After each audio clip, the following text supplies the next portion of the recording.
tetapi kamu akan menerima kuasa kalau Roh Kudus turun ke atas kamu, dan kamu akan menjadi saksiku di Yerusalem, Yudea, Samaria, sampai ke ujung-ujung bumi.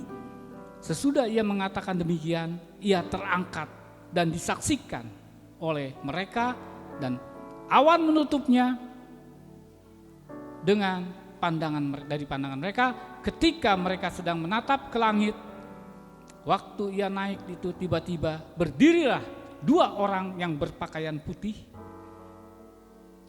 dekat mereka dan berkata kepadanya, "Mengapa kamu berdiri melihat ke langit?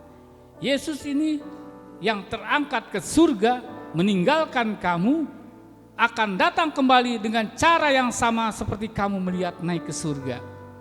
Amin. Saudara, kalau yang pertama digenapin, yang kedua pastilah. Amin. Ini menjadi kekuatan buat kita. Dia akan datang kedua kalinya. Artinya itu bukan manusia dia itu. Dia manusia 100%, dia juga Tuhan. Yang selalu saya katakan, ketika dia jadi manusia, dia mengorbankan dirinya. Karena keselamatan hanya bisa ditebus dengan darah. Makanya dalam perjanjian lama Taurat itu orang potong-potong korban dengan darah itu hanya 1 tahun. Dan selanjutnya begitu terus. Karena itu menjadi satu tanda peringatan bahwa yang akan datang domba, anak domba Allah yang dipangkas, disalib, dipotong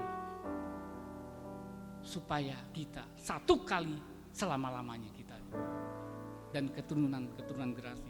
Wah, itu mah kalau bukan Tuhan gak bisa banget. Kalau saudara asal firman itu sadar dari saudara, saudara harus terkagum-kagum.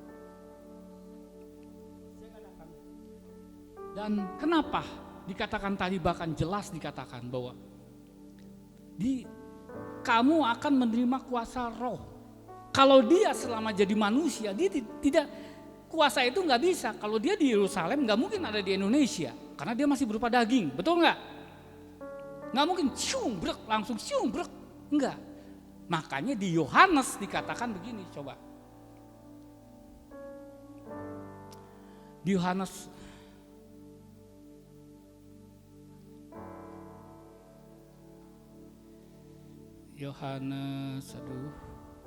yang katanya bahwa Yohanes 16 ya, sebaiknya aku pergi. Coba Yohanes 16. Sebaiknya aku pergi supaya Roh Kudus dicurahkan.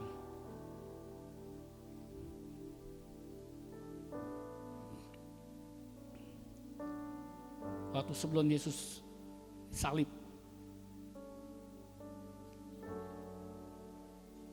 Betul ya? Yohanes 16 ya. Sini maklum nih. Banyakan catatan. Coba ya. Namun benar. Ini sebelum Yesus pergi, sebelum Yesus mati. Setelah Yesus bangkit di hari ketiga, namun benar kukatakan ini kepadamu adalah lebih berguna bagi kamu jika aku pergi. Sebab jikalau aku tidak pergi, penghibur tidak akan datang kepadamu. Tetapi jikalau aku pergi, aku akan mengutus dia kepadamu. Yang tadi saya katakan, selama dia jadi manusia, dia Tuhan, dia juga manusia. Karena pengorbanannya dia, yang saya bilang tadi, darahnya untuk ditebus kamu, kalian semua dan saya, dan yang akan datang semua generasi-generasi, itu tidak mungkin bisa. Makanya dia bilang penghibur tidak akan datang, Roh Kudus. Karena kalau Roh Kudus dicurahkan kepada kamu, kamu akan menjadi saksi Yerusalem, Yudea, Samaria, sampai ke ujung bumi. Artinya apa? Bukan kalian harus ke Yerusalem, ke Yudea, bukan. Dari keluargamu, dari tetanggamu, sampai ke ujung-ujung bumi. Ngerti gak? Kalian akan dijadikan saksi, diberikan kuasa. Amin. Dan itu juga jelas, sebelum Yesus mati, dia memberikan amanat agung. Betul? Mau jabatanmu dokter, jabatanmu jenderal, presiden sekalipun, hanya sementara. Hanya sementara. Coba saudara bayangin, ketika kita dipanggil Tuhan, diam di pengadilan surga, kira-kira presiden-presiden, jenderal-jenderal sama nggak sama kita posisinya? Apa jenderal di pinggir sini, presiden di pinggir sini, kita semua di sini, hamba-hamba Tuhan, kira-kira gimana? Sama lah hamba di hadapan Tuhan, cuman dia memang dipercaya, makanya hati-hati. Ketika engkau dipercaya, siapapun, apapun jabatannya, itu akan dipertanggungjawabkan perbuatanmu. Ketika kita di pengadilan akhir. Ada ayatnya, ada, makanya baca firman Tuhan supaya kita tahu. Supaya kita menjalani hidup ini dengan bijaksana. Amin. Supaya tidak arogan, supaya bijaksana. Karena perbuatan kita itu akan dipertanggungjawabkan. Baik berbuat jahat maupun berbuat baik, itu akan ditanggungjawabkan satu hari. Ya, coba saudara bayangin. Ketika kita di hadapan Yesus, kenapa kamu melakukan ini? Bisa ngebohong? Kira-kira bisa ngebohong gak? Enggak, aku begini-begini. Tidak bisa di hadapan Tuhan ngebohong. Ada ayatnya loh. Itu ada ayatnya. Kenapa saya juga selalu berpikir kalau kita mau berbuat dosa selalu bahaya. Selalu kisir ke situ. Jangan-jangan nanti gimana ya Tuhan? Bahkan firman Tuhan jelas. Lebih baik kita menderita karena Kristus ya, karena Kristus. Kemuliaan, karena kita akan mendapat kemuliaan Tuhan. Bahkan dia bilang jelas-jelasan, ikut Yesus, siap dianiaya. Ketika kalian dianiaya, kalian pasti bersuka cita. Kalian tadi bertahan karena ikut Yesus. Karena kita melawan arah, kita melawan arus. Ya enggak, ini enggak boleh. Sakit hati enggak boleh. Ngerokok enggak boleh. Narkoba enggak boleh. Udah itu enak semua loh. Ya enggak? Korupsi enggak boleh. Berhaburin uang enggak boleh, pesta pora enggak boleh. Emang enak? Bohong lah, ngomong. Baru kita makan aja ditunda aja ngamuk. Gara-gara perut aja bisa ngamuk, kita bisa ngebunuh. Jujur. Betul? Iya, gara-gara uang sedikit aja. Lihat di TV. Itu bini, istri bunuh suami, suami bunuh istri, anak bunuh orang tua. Gara-gara nggak dibeliin HP. Gila nggak? Dibunuh orang tuanya. Mamon. Jangan main-main, kalian jangan iayat gitu. Bisa kepada kita. Mungkin caranya berbeda. Iblis tahu loh. Iblis tahu apa yang menjadi hatimu tuh yang makanya iblis cobain supaya kita gagal dalam rencana Tuhan. Ya, hari ini mari saudara ingat bahwa kita dipersiapkan yang tadi dikatakan. Ketika Roh Kudus datang di Pentakosta. Kenapa Yesus 40 hari juga dia berkeliling? Karena dia harus, karena gini loh, kesaksian satu orang tuh gak bisa. Bahkan murid dia menampakkan diri di 500 orang. Itu ada di Korintus ayatnya. 1 Korintus 15 ayat 6. Dia menampakkan diri di 500 orang. Karena jelas pengadilan 1, 2, 3 saksi itu sah. Ngerti? Jadi kalian ini pegang. Jadi Yesus itu memang Tuhan dan Juru Selamat dan juga dari kebangkitan. Enggak bohong semua. Karena disaksikan oleh banyak orang. Dan itu sah. Bahkan dia akan datang kedua kalinya sah. Firman Tuhan jelas berkata. Ya, jelas berkata bahwa di Matius 24 ayat 35. Langit, bumi boleh berguncang. Tapi perkataanku selama-lamanya. Apa artinya? Ya, semua banyak kalau bumi sampai bergoncang, apapun, bahkan bencana apapun boleh hilang semua di bumi. Tetapi firman Tuhan tidak pernah. Makanya janji. Kenapa Abraham sebagai bapak iman? Kalau mau disebut bapak iman, harus dicobain dulu dong. Siapa yang di sini mau bapak iman? Jangan bilang amin, dicobain loh. Anak aja bapak iman tapi nggak ada prakteknya, betul nggak? Pada saat itu mulai Abraham dibilang kamu punya anak. Umurnya berapa tuh waktu dia janji digenapi. 100 tahun, Sarah 90. Sampai kapanpun tidak akan ada orang umur 90 tahun bisa beranak. Dan Abraham di situ disebut bapak iman, dan anakmu seperti apa? Bintang-bintang pasir.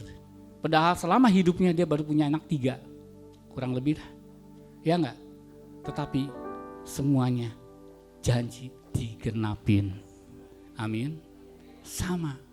Hari ini apa yang sedang kau gumuli, apa yang kau hadapi, seberat apapun, percayalah, firman Tuhan tidak pernah gagal. Janji Tuhan tidak pernah gagal. Itu pasti. Dan saya pun sama. Saya pun bukan ngomong doang, dan saya ngalami, kalian sebagai saksi-saksi. Bahkan kalian adalah penghibur-penghibur bagi saya. Yang dikatakan, walaupun aku dalam lembah kelam, tongkat dan gada menghibur. Itu dibuktiin. Ya enggak, setiap firman Tuhan, Daud itu bikin mazmur bukan sembarang. Semua yang tercatat itu terbukti. Iya, dia parah loh. Diproses mau jadi raja, aduh ampun. Ditaruh di tengah Filistin, di gua Adulam. Ya sama, dia juga di tengah Filistin. Saya tahu benar, ya kita tahu lapas Cianjur kayak apa. Di tengah Adulam, tapi mujizat demi mujizat terjadi. Karena memang ada orang-orang khusus, spesial, yang dipakai kayak Paulus. Kenapa nggak Yohanes? Kenapa nggak murid yang lain? Kenapa Paulus? Karena memang orang yang spesial. Dia untuk memberitakan Injil ke bangsa-bangsa, orang-orang yang tidak mengenal ya, dari bukan orang Yahudi. Makanya penderitaannya ditulis loh, sepanjang umurnya, selama hidupnya lebih banyak di penjara Paulus. Enggak ada itu ayatnya. Ada, cari kalau nggak percaya. Memang benar, memang orang khusus. Ini lagi ngomong Paulus kan, ini lagi ngomong Paulus. Dan itu nggak masalah. Tapi begitu dia selesai, kalian tuh di ujung kakinya Paulus kali kita kalau di sana ketemu. Ya enggak? Karena kemuliaan yang dia dapat. Memang ada orang-orang, kalau nggak ada orang khusus gimana menggenapi Yesaya 1? Coba bebaskan orang tahanan. Gimana caranya? Ya enggak? Kalau kita yang happy-happy doang suruh bebasin orang tahanan, nggak bisa. Makanya saya bersyukur ketemu Pak Melki. Pak Melki tuh berani dalam khotbah juga kalau lagi di tahanan. Kalau kita masih mikir, kalau dia berani loh kalau khotbah. Bahkan orang yang baru penjara, kamu masalah apa? Kamu jangan bohongin saya ya. Kaget saya bilang, tuh tahanan penangis coba. Yang saya kembali lagi, ya dikatakan bahwa berulang-ulang Yesus 40 hari, ya. Tetapi yang mau katakan bahwa hari ke-50 Pentakosta itu hari ke-50 ya. Angka 50 itu ada sesuatu yang khusus di Tuhan pakai angka 50 karena Yobel tahu ya, pembebasan berapa tahun? 50 tahun, 7 kali sabat. 7 kali sabat, 7 kali 7 berapa? Besoknya Pentakosta, besoknya Yobel.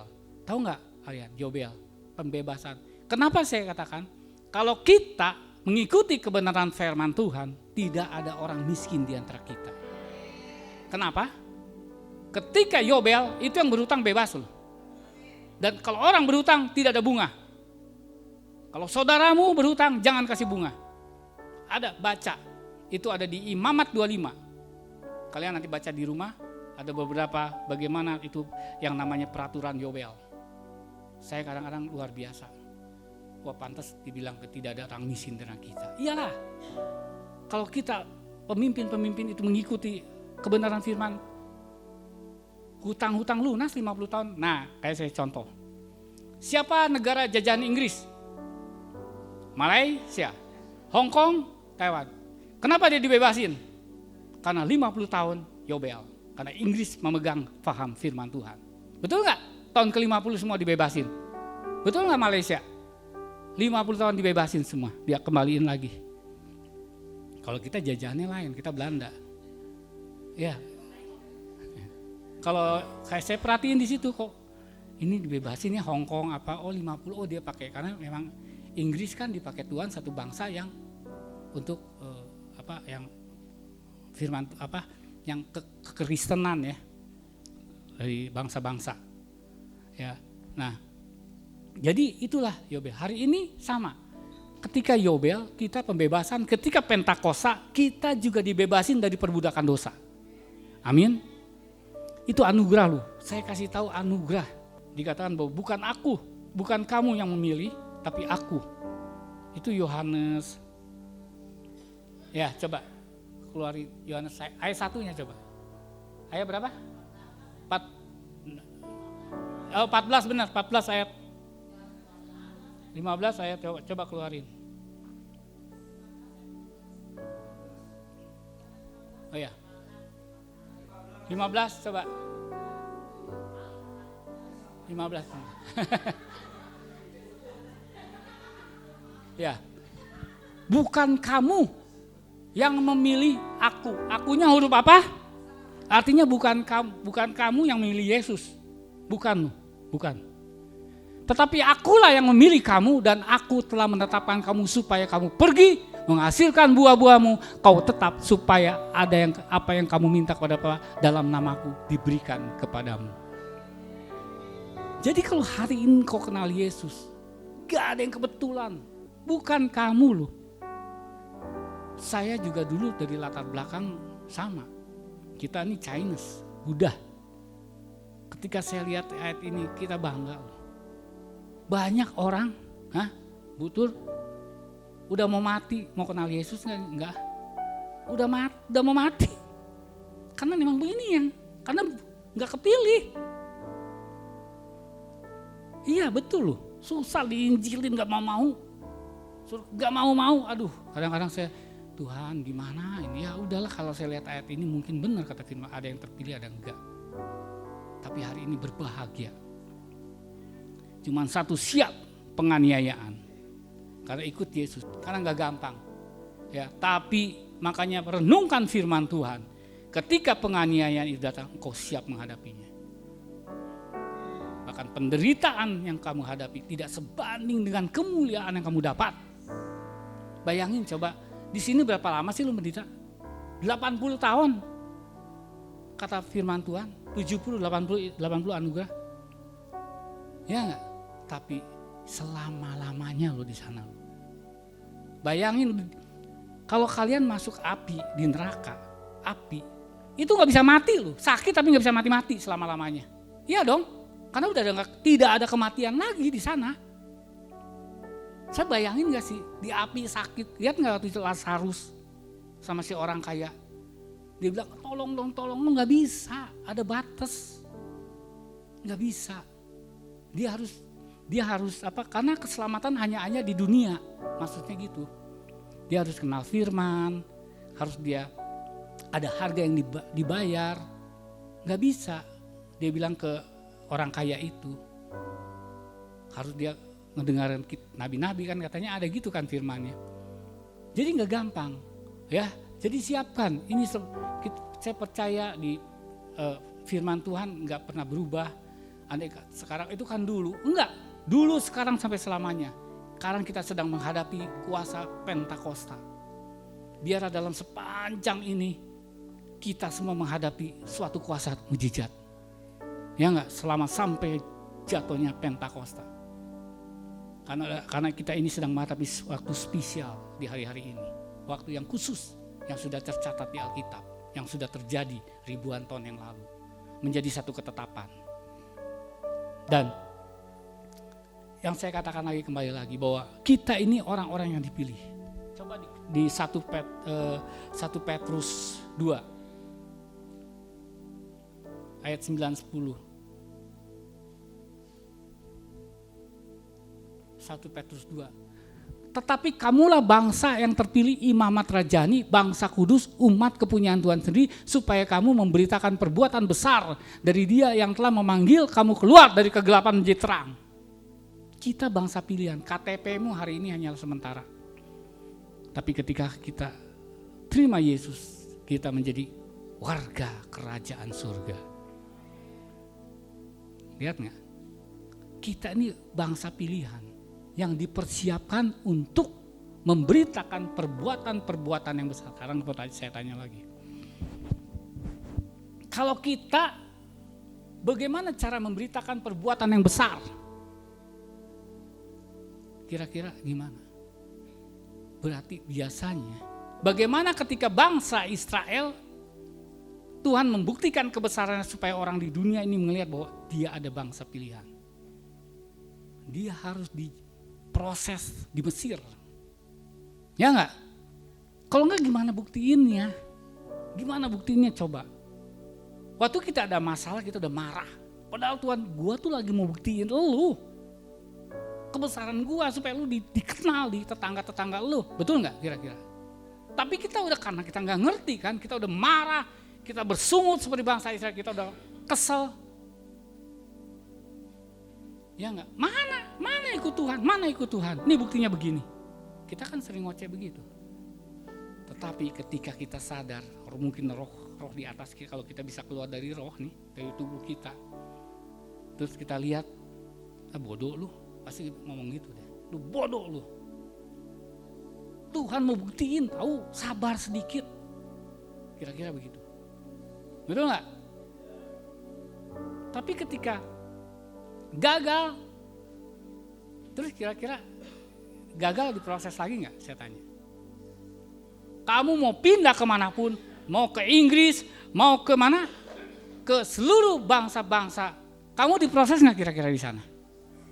Kecuali kalau mau ninggalin Yesus, mati dengan sia-sia. Tapi kalau kamu ikut Yesus, tetap karena bumi memang diserahin kepada iblis. Justru kita lah ya tadi, perbuatan besar supaya yang telah memanggil kamu keluar dari kegelapan jadi keajaiban. Yang hari ini mari kuatkan, teguhkan hatimu. Ya, karena Tuhan akan memakai kita. Sampai kapan kita proses? Sampai kita destiny kita digenapi, sampai kita tanah perhentian. Ya, tanah perhentian itu sebenarnya kita bicara tanah Kanaan, setiap kita punya tanah Kanaan sendiri masing-masing loh, sesuai panggilannya. Ya enggak? Tetapi bagaimana? Bisa enggak kita bertahan? Joshua yang banyak lihat mujizat sampai 3 kali loh. Kuatkan, teguhkan hatimu. Kuatkan, teguhkan hatimu. Karena dia gemeter juga waktu Musa meninggal, mati. Takut juga, soalnya dia lihat bagaimana ngelihat di depan mata dia Israel bersungut-sungut, marah, bahkan mau dibunuh Musanya. Nggak gampang, sama. Ketika saya diserahin ini juga sama, emang gampang kali. Ya nggak cuma saya selalu ingat ayat itu aja. Kuatkan, teguhkan hatimu, kuatkan, teguhkan hatimu, kuatkan, teguhkan hatimu. Iya, nggak gampang, saudara. Dan kita tahu bahwa dikatakan bahwa mari, kalau hari ini tentunya kita bisa mengenal Dia dan kita Tuhan punya rencana yang besar tadi supaya Roh Kudus dicurahkan.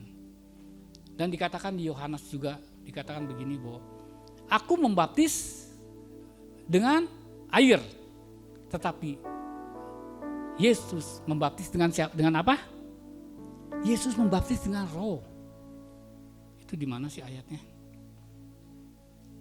Ini ya, di Kisah Rasul 1 ayat 5. Sebab Yohanes membaptis dengan air, tetapi tidak lama lagi kamu akan dibaptis dengan Roh Kudus. Pembaptisan air, nanti yang mau dibaptis kita ini termasuk satu pelajaran. Itu tanda pertobatan. Ketika engkau bertobat, engkau dibaptis, makanya dibaptis dengan air, dicelup. Supaya engkau mati bersama Yesus, bangkit bersama Yesus. Dan engkau mendapat hidup yang baru. Nah, habis itu kalian akan dibaptis dengan Roh Kudus. Tanda-tanda dibaptis Roh Kudus apa? Salah satunya bahasa. Dan di situ kalian dikasih kuasa. Kalau nggak ada Roh Kudus kalian nggak bisa. Bahkan kalian akan balik lagi, back to apa? Nature. back to kembali ke masa lagi ke dunia, ya. Sama. Saya percaya kenapa saya bisa bertahan karena ada Roh Kudus dalam hidup saya. Dan kenapa kalian juga bertahan karena Roh Kudus. Ya. Karena tadi kita diberi kuasa oleh Tuhan. Bahkan dengan tanda-tanda mujizat itu ada. Ya, sebelum Yesus naik ke surga, jadikan segala bangsa murid, baptis dan mama, aku memberikan kuasa sampai selama-lamanya, sampai dia datang kedua kali. Ya, itu janji loh, janji Tuhan gak pernah batal. Ini masalahnya bagaimana dengan kita, percaya apa enggak? Percaya ya, tapi ada masalah lupa lagi. Begitu datang kasus lupa lagi, ya. Nah makanya kita diproses, oke ya. Jadi bahwa yang tadi saya katakan Pentakosta adalah satu di mana pencurahan Roh Kudus dan di mana juga kita dibebaskan dari segala dosa. Ya, jadi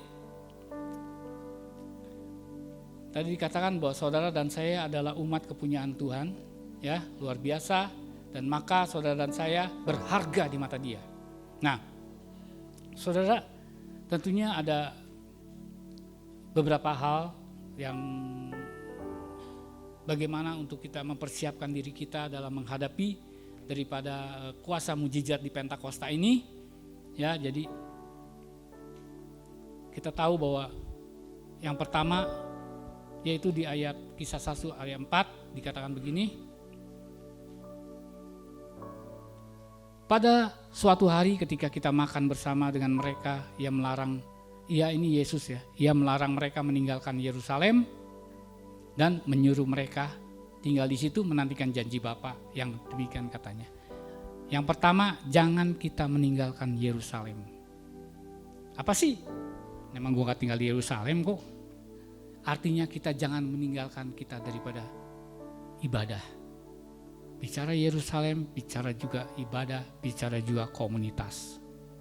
Ya, ayo. Karena kalau engkau ini, karena gini loh, firman Tuhan jelas kalau kita duduk bersama orang fasik, maka kita akan kena tulahnya. Ya, tapi di situ dikatakan bahwa kita ibadah juga bicara persekutuan, bicara komunitas. Ya, Ibrani 10 ayat 25 dikatakan, coba Ibrani 10:25. Ya. Janganlah kita meninggalkan ibadah hari ini, mari. Apapun pergumulan, persoalan yang sedang kau hadapi, cari komunitas Tuhan. Benar. Ya, janganlah kita menjauhkan diri dari pertemuan-pertemuan ibadah kita seperti kebiasaan orang-orang, beberapa orang, tetapi marilah kita saling menasehati dan semakin giat melakukan menjelang hari Tuhan. Ya, benar. Jangan saudara begini loh. Saya ngomongnya gimana ya? Oh kayaknya gue nggak bisa nih, gue harus pindah, gue nggak cocok di tempat ini. Nggak bisa loh saudara, nggak bisa. Dimanapun kau diproses, apalagi pas engkau di tempat lain, engkau tidak punya komunitas, matilah kau. Benar. Tetapi ketika engkau di penderitaan apapun yang kau alami, ketika engkau punya komunitas, engkau pasti bertahan. Pasti engkau diangkat lebih tinggi lagi. Ketika selesai waktunya, engkau pasti diangkat. Saya ngalamin. Ketika saya, namanya juga waktu di Elim, saya kan masih proses. Ya, karena ada sesuatu, saya nggak cocok, saya keluar sempat. Diproses lebih gila. Lebih gila lagi di sana saya diproses. Karena nggak ada yang menolong saya. Kalau di sini nggak masih keluarga. Di tempat lain siapa lu? Lu siapa? Bahkan saya dibilang, orang hati-hati nih keluaran Elim nih. Bahkan dihina. Tapi saya mulai bertumbuh di situ. Saya siap diproses. Bahkan saya nggak peduli. Tapi Tuhan jaga, lindungi. Ternyata Tuhan mau bikin saya bertumbuh di situ. Lihat gak? Jadi hari ini mari. Ketika engkau diproses, hadapi proses Tuhan. Engkau tidak bisa menghindar, tidak bisa menghindar. Coba pikir, renungin, betul nggak sih? Betul nggak sih kita tidak bisa menghindar? Jangan pikir, di sana enak, nggak bisa, diproses. Karena engkau mau diangkat menjadi besar, engkau mau diangkat menjadi pemimpin. Gimana engkau bisa tahu kalau engkau dari perkara kecil aja engkau nggak sanggup? Gimana perkara besar? Amin. Sebelum saya jadi pemimpin, saya diproses habis-habisan. Naik dari ketua kul, naik jadi wakil gembala, naik lagi terus di gembala lapangan, terus sampai akhirnya gereja sendiri. Lihat nggak cara Tuhan bekerja? Hari ini ayo kita belajar. Nggak bisa kita menghindar. Jangan sampai kita kayak bangsa Israel nggak mau diproses, keliling, mati di padang gurun. Iya, mereka mati di padang gurun. Generasi Joshua, Kaleb yang masuk. Ya, ini satu pelajaran. Jangan kita ngedumel, jangan ngoceh, jangan pakai otak kita yang segede bapau. Jangan. Ini gara-gara dia, ini gembalanya, ini gara-gara gini guru, segala macam terus dicari terus. Betul. Makanya saya kalau ngelihat orang begitu, ini orang gak akan maju sampai kapanpun juga. Tidak akan maju. Kita buktiin sama-sama. Orang-orang yang seperti itu tidak akan pernah maju. Berjalan di tempat. Yang kedua, bertekun. Kisah 1:14a. Mereka semua ini ya, ketika rasul-rasul menjanjikan, menantikan curahan. Mereka semua bertekun dengan sehat bersama-sama. Bertekun. Ya, bahkan di Yohanes 16 juga dikatakan bertekun. Memang orang gini loh, bertekun itu salah satu daripada iman. Salah satu daripada untuk kita membangun iman. Bertekun. Ya, karena iman itu dasar salah satu yang kita harapkan, bukti yang belum dilihat. Itu iman. Iman itu tidak bisa dengan logika. Iman itu percaya. Iman itu percaya. Jadi nggak bisa pakai prediksi iman itu. Cuman percaya aja udah. Ya enggak, hari ini mari. Ayo bertekun. Apapun yang kau ada, kita tetap bertekun. Sampai mujizat itu terjadi digenapin. Amin. Sampai mujizat. Kita buktiin. Ya, yang seperti saya katakan 4-8 bulan. Kami ngalamin banget. Dan kami tetap percaya. Buktinya di situ Tuhan kita banyak belajar mujizat terjadi sepanjang itu. Ya, dan rupanya hari ini supaya itu menjadi kesaksian. Betul enggak? Menjadi kesaksian sampai ke bangsa-bangsa. Dengan mujizat. Ya, tapi enggak gampang karena kita terus bertekun. Ya, dengan cara Tuhan begitu luar biasa, kami sekeluarga dihabisin habis-habisan. Ya, tapi kita nggak peduli. Saya selalu katakan bodoh amat, penderitaan hanya sementara. Ya, tapi saya percaya ada sesuatu yang Tuhan mau buktikan supaya kita bisa menjadi tadi, memberikan kesaksian kepada setiap orang, supaya setiap orang dikuatkan. Ya, itu yang kedua. Yang terakhir, ketiga adalah ini paling penting. Kita harus sehati. Ya. Dikatakan dilanjutkan mereka semua bertekun dengan sehati dalam doa bersama, ya. Jadi itu bicara unity. Itu penting, sehati. Sehati itu bukannya seragam. Sehati itu berbagai-bagai tapi satu. Betul? Ya, makanya kita harus sadar. Kita tidak bisa egois, kita harus saling melengkapi, ini maupun suami maupun istri. Ya, ada bagian kita. Memang suami dihormatin, istri juga harus dikasihi. Ya enggak, kita enggak ada alasan. Lu hormatin gua, lu juga ngasih. Sebenarnya kalau ngikutin dua-duanya selesai masalah. Enggak bisa, lu dulu dong, lu enggak bisa. Siapa dulu, ya pasti selesai masalah. Betul enggak? Itu, dan saya ngalamin sama dia. Enggak ada orang sempurna rumah tangga. Ya enggak? Karena kita selalu kembali kepada firman Tuhan. Ketika kita lagi ribut, beda pendapat. Dan saya selalu sadar, saya nggak pernah orangnya yang mau saya nggak mau lebih, nggak mau merasa hebat. Saya nggak pernah. Saya justru tipe saya tuh tipe yang agak dulu karena mungkin hidup stronghold hidup saya ya, masalah keluarga juga. Jadi saya sempat jadi minder ya dari orang tua karena memang mami saya tuh orang yang ada lucu, orangnya selalu kayak minder gitu. Jadi kalau ada tamu datang pada kumpul di kamar. Nyumput ya. Nyumput. Makanya waktu saya married sama dia, si mama aja kalau datang aku mah di kamar aja. Mertua datang. Sampai pernah sempet si mama ngomong, "Itu laki lu gimana sih gue datang?" Padahal emang saya tipe begitu. Ya, tapi setelah saya dalam Tuhan bertobat, saya enggak seperti ya, mulai saya membenahi diri. Ya itu kan stronghold masalah apa? Keluarga, biasanya setiap kita ada stronghold. Hati-hati ya, setiap kita keluarga punya stronghold. Hati-hati. Stronghold itu apa ya jadi namanya ya? Stronghold apa sih jadinya?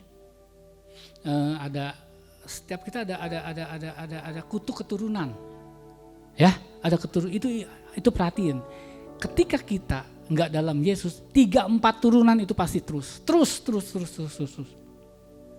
Ya kalian, saya nggak mau ngomong, kalian sendiri lihat stronghold keluargamu apa. Ada yang keluarganya strongholdnya begini. Itu hati-hati ketika kita punya anak itu pasti masuk. Tapi ketika Yesus kita terima, kita pasti dipatahkan. Itu ada firmannya. Tapi kalau enggak, turun ke anak, turun lagi ke cucu, turun lagi ke terus keempat. Betul, itu betul. Tidak bisa dikebas, hanya bisa dilakukan dengan firman Tuhan. Betul. Kalau bisa dikebas mah enak, kebas, udah aja, ya nggak bisa. Harus kita lakukan dengan firman Tuhan. Oke, jadi kita ada unit, kita harus bersatu hati dan saya katakan, saya nggak peduli, ya, memang Rebecca dipakai Tuhan dalam berbicara, dalam segala macam, enggak, saya nggak pernah iri, tapi dia juga nggak bisa jadi saya, betul kan? Saya punya kelebihan, kalau saya jadi dia pasti saya melambai, nggak mungkin kita saling melengkapi satu sama lain. Hari ini juga kalian, ayo siapapun kita dalam satu komunitas, kita jangan pernah iri. Justru seperti dikatakan, ada bagian yang ini, ada mata, ada telinga, ada hidung. Bahkan yang lemah aja ya, tubuh yang lemah aja itu berguna. Ya, kelingking aja berguna loh. Ya enggak, kalau nggak suka ya buat ngupil tuh tahu deh. Kalau nggak ada pakai jempol kan susah. Kelingking, ya berguna. Kadang-kadang orang ditembak kelingkingnya aja mati loh, karena lagi ngupil. Oke, demikian firman Tuhan. Biar firman Tuhan jadi kekuatan buat kita semua. Amin. Tetap semangat. Mungkin mau dilanjut. Oke, dilanjut ya.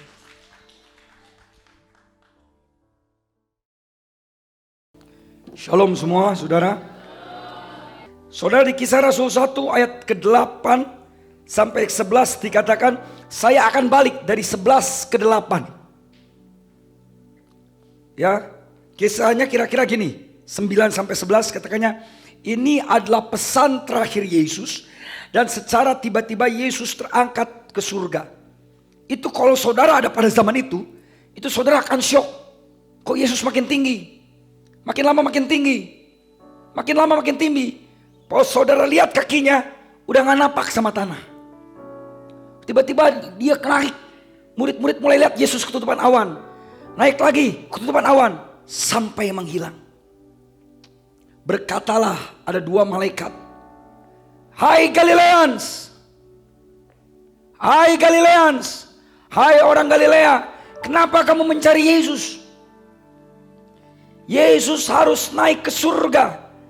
Dan dia akan datang dan dia akan turun lagi ke bumi. Sama seperti dia naik secara misterius itu. Artinya apa? Sebagai orang percaya kita mengerti, kita hidup bukan untuk mati. Kita hidup untuk mempersiapkan diri sebelum kita masuk ke dalam kehidupan yang kekal. Orang dunia hidup kayak binatang, cuman kerja, makan, tidur, berak. Tapi kita sebagai orang percaya, kita hidup punya tujuan hidup. Bahkan kematian bukan akhir. Kematian hanyalah pergantian untuk menuju kehidupan kekal. We live for the eternity. Dan gini, ada dua cara untuk engkau masuk kehidupan kekal. Pertama, Tuhan panggil kamu pulang. Orang yang percaya Yesus meninggal itu cuman perpindahan dari kehidupan yang sementara kehidupan kekal. Tapi dengar, ada yang kedua. Saya percaya di dalam nama Yesus kita akan jadi orang-orang yang melihat ini. Apa? Melihat bagaimana Yesus datang seperti dia naik. Seperti dia naik ke awan-awan. Yesus akan datang ke awan-awan dan menjemput kita di dalam kemuliaannya. Siapa yang percaya engkau akan dijemput? Siapa yang percaya kalau Yesus datang kali kedua engkau akan diangkat?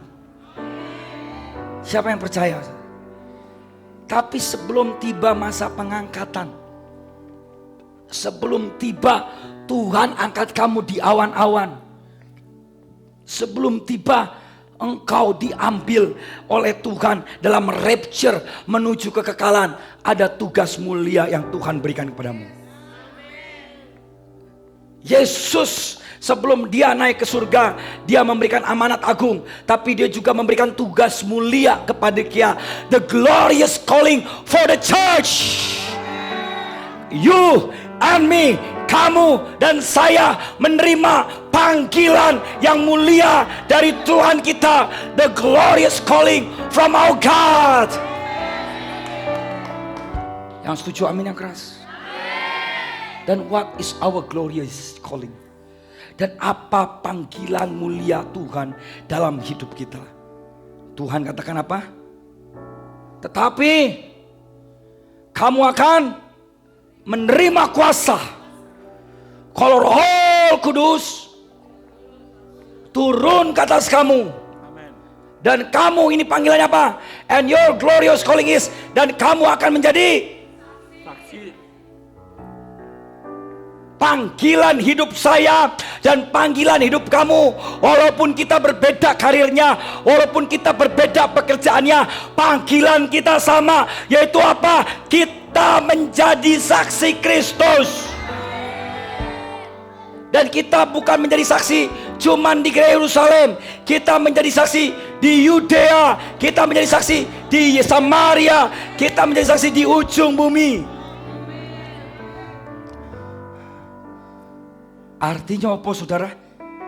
Bukan artinya ada pengertian Yerusalem berbicara keluarga, Yudea berbicara komunitas, Samaria orang tidak percaya, baru ujung-ujung bumi. Boleh. Tapi bagi saya, maksud Tuhan Yesus, kamu harus menjadi saksiku di Yerusalem, Yudea, Samaria sampai ke ujung bumi. Artinya apa? Dimanapun Tuhan tempatkan kamu, dimanapun Tuhan berangkatkan kamu, dimana Tuhan utus kamu, dimanapun kamu diutus oleh Tuhan, pekerjaanmu apapun, panggilanmu cuma satu, menjadi saksi Kristus. Mau kamu dokter, mau kamu gubernur, mau kamu presiden, mau kamu pengusaha, mau kamu jenderal, mau kamu menteri, semuanya sama wae. Satu panggilan, become the witness of Jesus. Ini kok mau jadi saksi Kristus, bagus berarti. Mau kamu di Malaysia, mau kamu di Hong Kong, mau kamu di London, mau kamu pengacara, mau kamu bisnismen, kamu harus jadi saksi Kristus.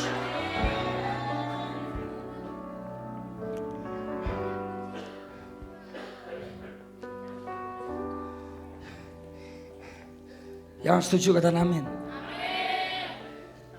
No reason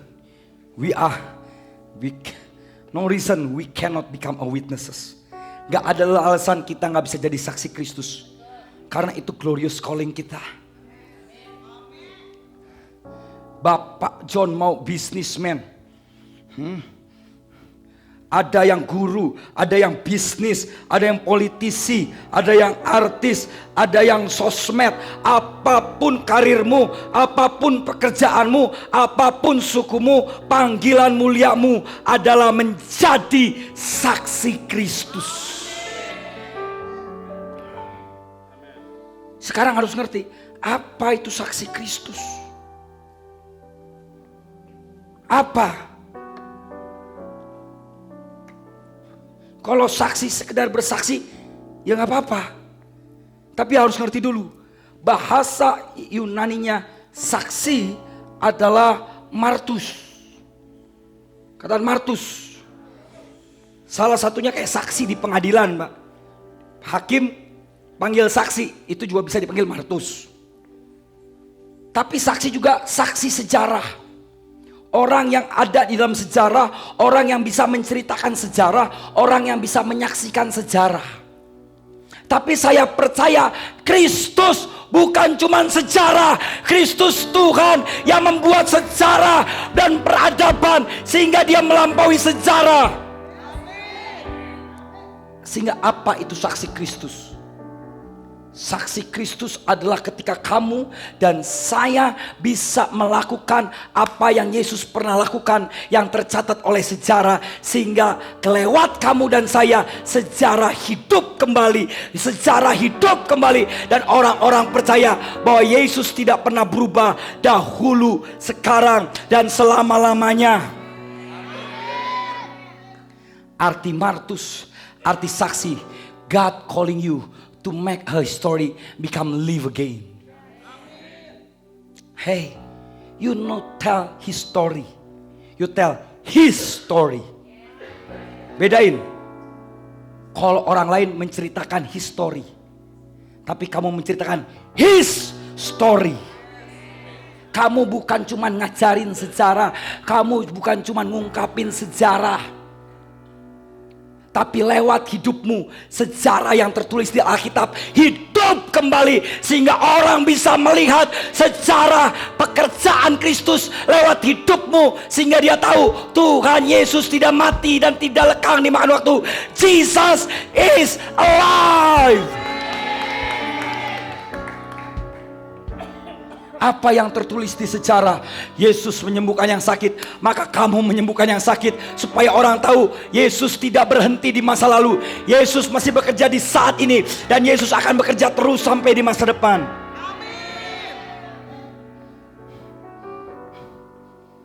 Amin yang keras. Itu arti saksi yang pertama. You become the people that make Christ history live again in you. Kamu menjadi orang-orang yang hidupnya menghidupkan kembali sejarah Kristus di dalam kamu.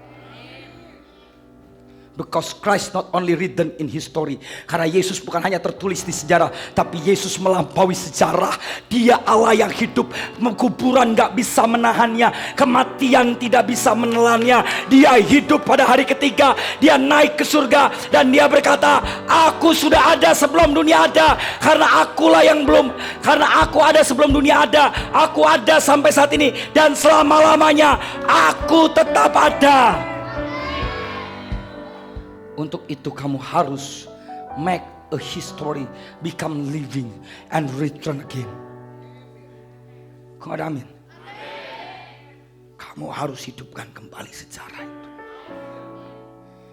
Lewat hidupmu orang membaca Alkitab, bukan yang tertulis, tapi yang engkau buktikan lewat hidupmu karena anugerah Tuhan. Amin. Amin. Tapi yang kedua, apa arti kata saksi? Saksi artinya apa? Ada yang tahu? Yang kedua, they can tell a story. Dia bisa menceritakan apa yang dilihatnya. Halo? Tapi saksi Kristus bukan cuman kayak gitu, Dok. Orang lewat hidupmu bisa menceritakan pekerjaan Kristus yang kamu lakukan. Kok gak ada amin? Ente kadang-kadang Yesus berjanji bahwa kamu akan melakukan apa yang Kristus kerjakan, bahkan lebih besar lagi. Sehingga menjadi saksi Kristus adalah do what Jesus done more. Lakukan apa yang Yesus kerjakan selama di muka bumi, bahkan lebih lagi, sehingga lewat hidupmu orang menceritakan bahwa pekerjaan Kristus tidak pernah selesai, karena kita menjadi tangan dan kaki Yesus di muka bumi ini. Kok gak ada yang semangat, saudara? You know that you are the hand of the Lord today. Kemanapun kamu pergi, orang bersuka cita karena tangan Allah sedang mengunjungi mereka. Hello. Tuhan gak mau menjawab doamu karena Tuhan menciptakan kamu untuk menjadi jawaban doa. Dengar baik-baik kata-kata hari ini. If God not answer your prayer, God make you become the answer for the another prayer. Kalau Tuhan gak menjawab doamu, berarti Tuhan sedang membuat kamu menjadi jawaban bagi doa orang lain. Tuhan gak mau kamu hidup dalam standar Tuhan jawab doamu. Tuhan mau kamu hidup dalam standar kamu menjadi jawaban doa buat orang lain. Itu arti the witness of Jesus Christ. Artinya kamu menjadi jawaban doa buat orang lain. Kamu bukan hanya menceritakan perbuatan Tuhan dengan kata-kata, tapi kamu menceritakan perbuatan Tuhan dengan kuasa. Amin. Ada orang sakit, jangan cuma ngomong, sudah, gimana Bu, apa kabarnya? Tapi langsung bilang, bangkit, berjalanlah oleh bilur-bilur Yesus. Kamu telah sembuh, maka kamu jadi saksi Kristus. Karena orang melihat lewat hidup kamu, Yesus masih menyembuhkan yang sakit. Kok gak ada yang amin ini? Katakan, I will do what Jesus do. Amen. Itu saksi Kristus. Kamu bukan hanya mendapat jawaban doa. Mendapat jawaban doa bagus, tapi lebih dari itu, Tuhan Yesus mau kamu menjadi jawaban doa. You will become the answering prayer of Christ. Halo, Tuhan utus kamu ke orang lain supaya orang lain bisa mendapat jawaban doanya lewat kamu. Tuhan gak mau kita jadi gereja yang egois. Tuhan gak mau kita hanya menerima jawaban doa kita. Halo, Tuhan gak mau cuman kita diberkati, Tuhan mau kita memberkati. Makanya kalau anak sekolah minggu di lagunya diajarin apa? Aku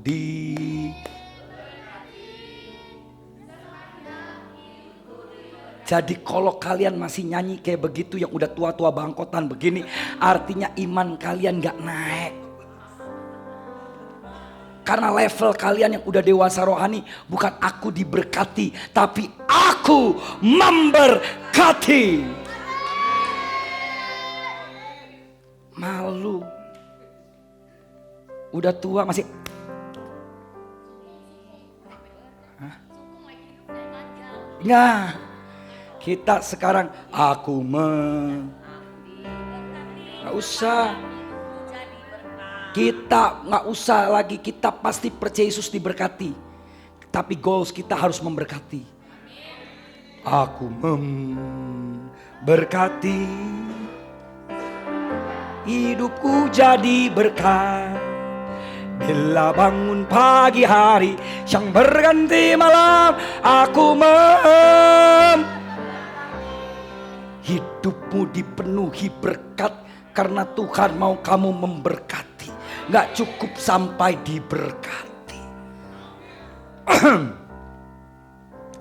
Kenapa Tuhan bilang aku mau supaya kamu hidup dan hidup dalam segala kelimpahan? Karena standar Tuhan kelimpahan. Kenapa standar Tuhan kelimpahan? Karena Tuhan tahu umatnya bukan untuk diberkati, tapi umat Tuhan untuk memberkati.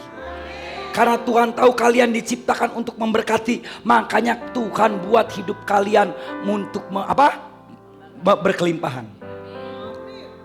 Tuhan membuat kalian hidup dan hidup dalam segala kelimpahan.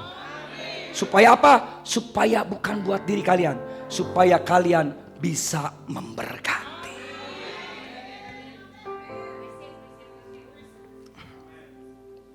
Tapi yang ketiga,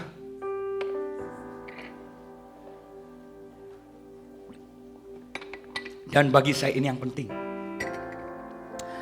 arta martus itu dasar kata martir. Artinya orang yang betul-betul mencintai Tuhannya, orang yang betul-betul mempertahankan imannya sampai dia rela dibunuh untuk imannya. Arti kata martus itu mulai muncul martir, Pak. Orang-orang yang siap mati buat Tuhan Yesus. Amin. Kok diam langsung semua? Nggak ada yang mau nabur nih.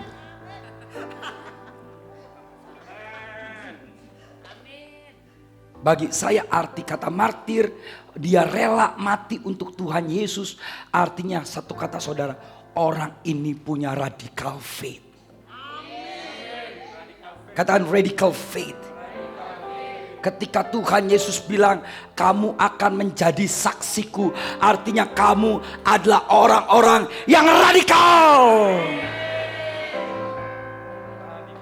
Oh. Katakan aku orang-orang yang radikal. Imanku ke Kristus radikal. Katakan imanku ke Kristus sebagai batu karang yang teguh. Tidak tergoyahkan.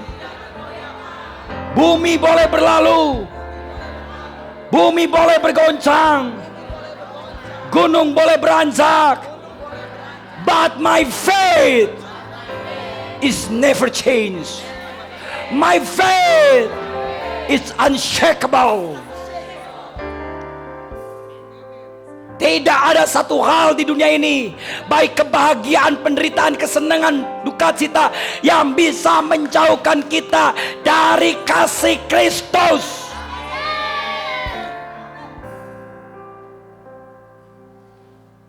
For your faith is unshakable. Katakan my faith is unshakable. Katakan aku orang radikal. Orang yang tidak pernah malu dan orang yang tidak pernah takut untuk menjadi saksi Kristus. Dimanapun aku berada, aku akan memperkenalkan Kristus. Katakan di dalam segala situasi, di dalam segala kondisi, aku akan tetap percaya. Karena aku punya iman yang radikal. Amin. Di dalam berkat aku bersyukur. Di dalam badai aku percaya. Kok gak ada yang bilang wow? Dengar baik-baik. In the time of happiness, I am full of thanksgivings. But in time of disgrace, I still believe. Say, wow, we are a people of radical faith. Siapa yang percaya itu 3 hal yang Tuhan mau dalam hidup kita? Siapa yang percaya itu 3 hal yang Tuhan mau dalam hidup kita? Siapa yang mau melakukan panggilan mulia ini? Siapa yang mau melakukan tugas mulia ini? Tuhan akan pakai kita untuk menghidupkan sejarah lagi. Sehingga orang tahu bukan Yesus bukan hanya tokoh sejarah, tapi Yesus Tuhan yang mengalahkan sejarah karena dia bangkit dari kubur dan dia hidup sampai saat ini. Kita orang-orang yang akan menceritakan perbuatan Yesus bukan dengan kata-kata tapi dengan kuasa, sehingga orang bisa melihat bahwa Yesus hidup di dalam kita. Kita bukan orang-orang yang hanya berharap Tuhan jawab doa kita. Kita orang-orang yang terus berkarya menjadi jawaban doa bagi orang lain. Kita percaya kita orang berkelimpahan, bukan untuk kita diberkati, tapi untuk kita memberkati. Dan kita orang-orang yang punya iman yang radikal.